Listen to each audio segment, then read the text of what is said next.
All right, so this is going to be a review of Bad Boys Ride or Die, the fourth Bad Boys movie. It's directed by Adil El Arbi and Bilal Fallah. I probably messed those names up. I think they did the last movie too, that third one. Michael Bay obviously did the first two. He has a cameo in this, but he didn't direct that last one or this one. Coming into this, I'm thinking, okay, this feels forced. I thought that third one was, even though they did kind of sequel bait a little bit, but I was like, okay, that third movie, I thought that was good. I was like, but I'm sure this is probably the last one, right? You brought it back for like, one last ride. I think they even say that in the movie. But no, we got a fourth movie. I don't know how much money that third movie made, but it must have been a lot. So in this, once again, we have Mike Lowry, played by Will Smith, and Marcus Burnett, played by Martin Lawrence. And it starts off with them going to a wedding. It turns out to be Mike Lowry's wedding. He's marrying, I believe it was his physical therapist. I don't remember if she was in the last movie. We'll talk a little bit more about that. But yeah, it starts off with that wedding and everything like that. Marcus ends up having like a near death experience, which changes him a little bit. He's going around acting like he can't die pretty much because it's not his time and things like that. He's having these visions, which I thought was funny. But the main plot of this is we had the captain from the older movies. Remember, he died the last movie. We have the villain in this, that is McGrath, played by Eric Dane. He's part of some kind of conspiracy or this ring where they're making deals with the cartel and there's money involved in things, and so he ends up framing the captain by putting a bunch of that money in his name. So now the captain's legacy is in question and things like that. But obviously Marcus and Mike are still loyal. So there's an investigation going on with that and things like that. But the captain actually was investigating McGrath and the cartel connections and things like that, and left things behind for them to pick up that investigation should he die. And then also there's something that happens with Mike Lowry, his son, the whole thing from the last movie, the continuation of that, and they end up becoming fugitives themselves and on the run. So even though I thought this movie was forced, and looking at the plot, there's definitely some some things I can complain about with that. Uh, I really like this movie, and I like this movie more than that third movie. That third movie, something I didn't like about it, right? So we had Marcus retire, and we had Mike Lowry. He got shot when he came back. He was part of this group, or he's working with this group. Um, some of the characters come back from that group. We got Kelly, played by Vanessa Hudgens, and Dorn, played by Alexander Ludwig. They come back in this movie to help out, but in that third movie, there was so much of it like kind of early on with Mike Lowry having this old versus new school thing with that squad or whatever. Oh, they're the new ones coming in and things like that. He's old. You're old now. Things like that. I thought that was lame, and the strength of these movies, action obviously, but the real strength for me has always been the dynamic and the relationship between Marcus and Mike. Will Smith and Martin Lawrence have such great chemistry in these movies. And in this movie, they really focus on that. It is these two together and their antics and them getting into firefights and stuff like that. Um, it's mainly that, and that is great, right? Their dynamic is perfect. It's just as good as it's always been, even after all these years.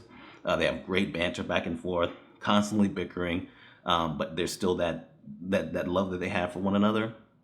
It's still there. There's a lot of really funny moments. I was laughing pretty much the whole time. I thought pretty much every action scene was awesome, right?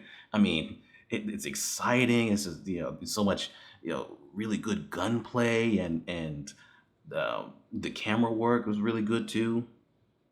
They're fast paced and they keep you engaged without being like overly choppy like some of these other action movies can be. And I had so much fun with them. Like that, I'll remember these. Like there's one with that plane crash. That was a lot of fun. The climactic fight that's happening at the end, with the son being a badass, and still having that back and forth dynamic with Marcus and Mike during that fight too, which was really good. It's just I couldn't believe that the action was this good. Like I said, I came into this kind of expecting it to be like, all right, well, we're just doing another one just because. And this whole movie was just kind of forced, and we could have ended this with the third. But I gotta admit, like, I had a lot of fun with so much of this. All right, so negatives, right? And this is gonna sound kind of off because I am praising this movie. I think it's really good. I really enjoyed it.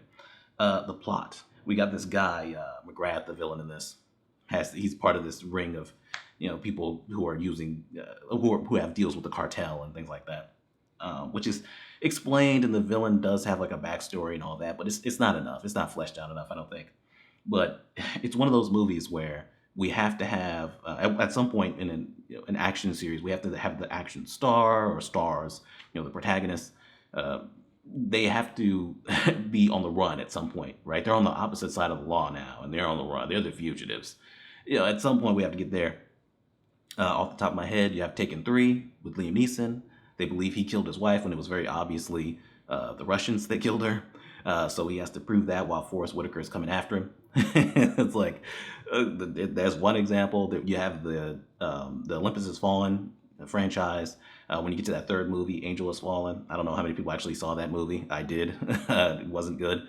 After all he's done, risked his life multiple times to save the president, they believe that he's involved in that attack on the president at that point, which I believe was Morgan Freeman. And so now he's on the run. And that has to do with a very obvious frame-up job having to do with money in his account and things like that. It feels like it's like a jump in the shark type thing for an action franchise for me, because after all, this character or characters have done up to this point, it is not believable that they would be on the opposite side of the law or doing something wrong. And especially when the frame job to make people think that know them, that know that they would never do something like this, when it's so obvious. I mean, they say it in the movie. Will Smith, Mike Lowry, he asked, what's her face from the last movie, Rita. He's like, you actually believe this about the captain? I mean, that he would have all this secret money, whatever, it would be in his name? If this is an obvious frame job. And it's like, yes, it is, but we need this plot to happen, right? We need the son to be able to ID him and things like that. It's just, I don't know. I like the involvement of the son. I think he's a badass. I like seeing him, take out all those dudes at the end. And there's some good emotional moments there too with him and Mike Lowry, but it does feel like a forced way to involve the son in this as well.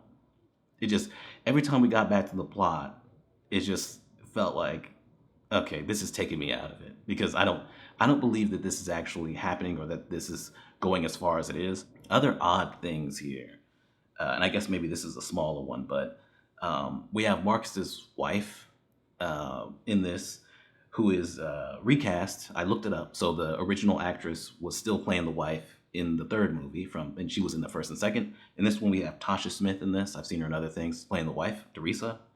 And I had to make sure that he didn't get divorced in between movies. And so that's why she's here, because she doesn't act like the wife did in the other movies. It doesn't feel like a natural recast at all. And there's no chemistry between them at all. And so they have to kind of try to compensate for it by having them all over each other. They have these moments where she's like, oh, I just love you so much, Marcus. And it feels so artificial. And it took me out of it. Every time they started to interact with each other, I was like, that is not his wife. This is throwing me off. I don't know what this is. I guess the actress, I don't know what's going on with the original actress, but she just wasn't able to come back for some reason. So in the third movie, we had kind of a romance going on with Mike Lowry and Rita, Paula Nunez. They had their kind of romance in that third one. The idea of Mike Lowry finally settling down. Now in this movie, it starts off with the wedding. And you would think, okay, it's a continuation of the romance from the third movie, so maybe they're getting married. No, he's getting married to, I guess, the woman that was his physical therapist. I don't remember her being in the third movie. Maybe she was. But it's like, really, you're having to get married to some random lady, and then they don't really have that much chemistry, and they really don't give the new wife that much to do. It's like, okay, this is Mike Lowry, right? Like, he's, they make jokes about it, things like that. Oh, you're settling down at 50 or whatever's going on, right? You'd think that maybe he seems like he's just going to be a bachelor forever, and then he's never going to settle down. So then you have this woman that he's marrying right at the beginning of this movie, and it's like, okay, what about her appealed to him so much that he was finally like, okay, I'm going to settle down and spend the rest of my life with this woman. I don't know, because other than her having an accent, I don't really, I didn't really get an idea of her character. She doesn't really do much other than, obviously, I guess this is a spoiler, but it's obvious.